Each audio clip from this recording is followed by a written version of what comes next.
Dharma Bites is brought to you by Free Buddhist Audio, the Dharma for your life. Our work is funded entirely by donations from our generous listeners. If you would like to help us keep this free, make a contribution at freebuddhistaudio.com/donate. Thank you, and happy listening. So when I said I didn't know what I was going to talk about, I mean it, yeah? But I'm wanting to trust that something, been practicing for 30 years, that there's something will come through. You have to give a title. You can't just sort of say, I'm going to sit there and see what happens. They want to know, the people who run the Dharmapala want to know what's the title of your talk. And so I thought it was a nice title. And I like the word courage.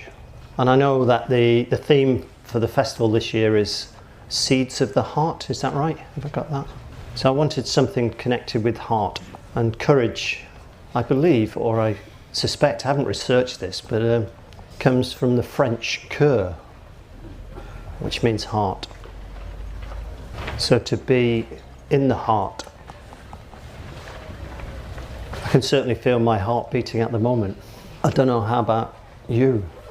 There could be different ways that this is going for you. It could be that you're sitting there sort of thinking, come on, Jayaraj, come on, you can do it.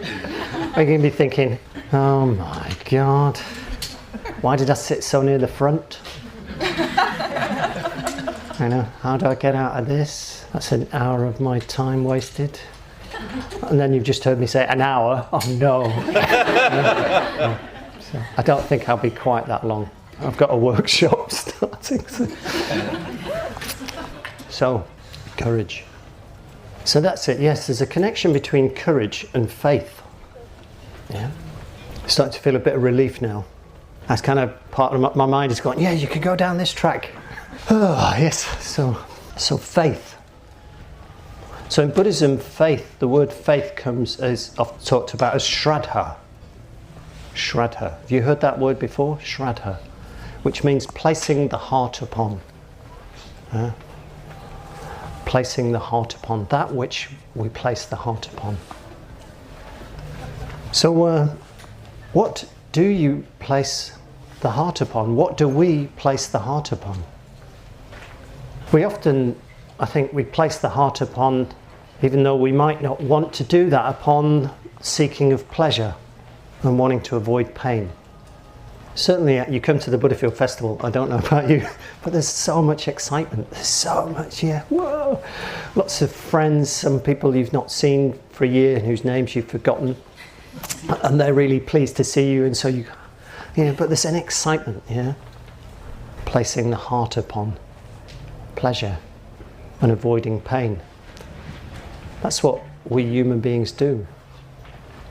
So we're going back to the chocolate now. There's the idea that nothing is ultimately satisfying.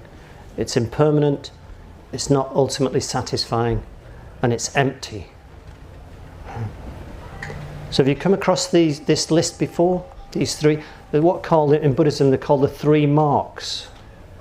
The three marks of conditioned existence. And there's a very good book, or I enjoyed it, it's called What Makes You Not a Buddhist. Anybody read it?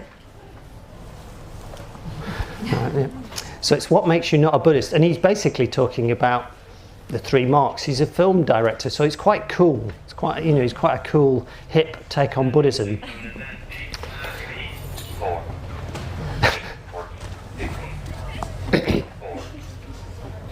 That's not me, by the way.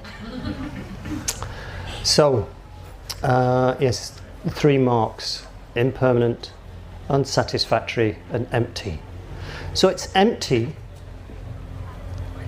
in the sense of it's not fixed. It's empty as in that it's also, there's not a solid container within which that fits. It is relational. So on your way here this morning, there was all manner of things going on, I imagine. Will there be a place? Might have been one of them. Will my friends be there? Will the person who said they'll meet me at the talk turn up?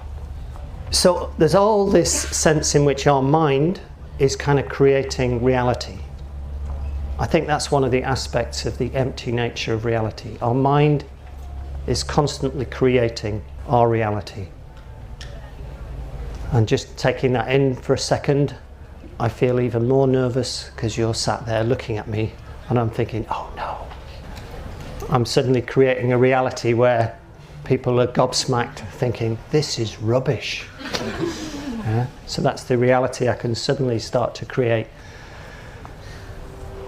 And then I remember it's impermanent, so I know that at the end I can go away and it won't last forever. Oh, relief.